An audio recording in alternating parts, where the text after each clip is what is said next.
Lorsque la 4e croisade quitte Venise en 1202, les pèlerins armés sont peut-être moins animés par la ferveur religieuse que par une avidité et une soif de butin insatiables.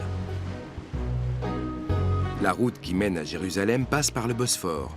Et là, que voient-ils miroiter devant leurs yeux?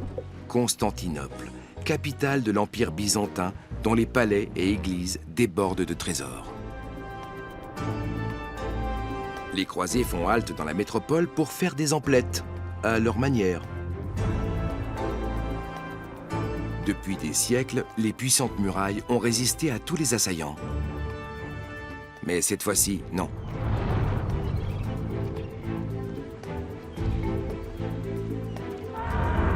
Les supposés combattants de la foi pillent les églises et les palais et tout se termine dans le sang.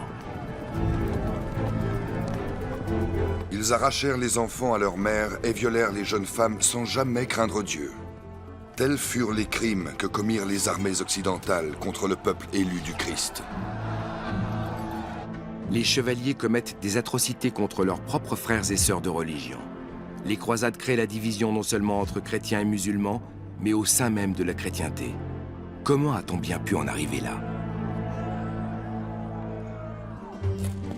La séparation entre chrétiens d'Orient et d'Occident était déjà consommée en 1054, lorsqu'une légation papale de Rome s'était rendue à Constantinople porter la bulle d'excommunication du patriarche.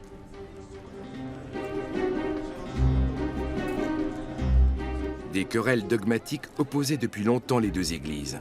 L'ajout par les chrétiens d'Occident d'une phrase dans le credo de Nicée-Constantinople est un scandale pour les Grecs.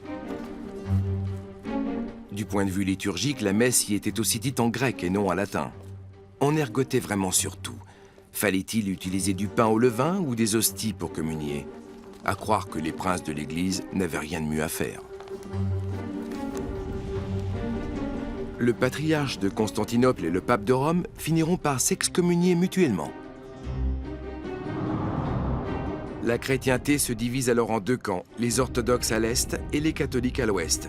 C'est ce que l'on nommera plus tard le schisme d'Orient ou grand schisme. Les deux confessions resteront ainsi brouillées près d'un millénaire.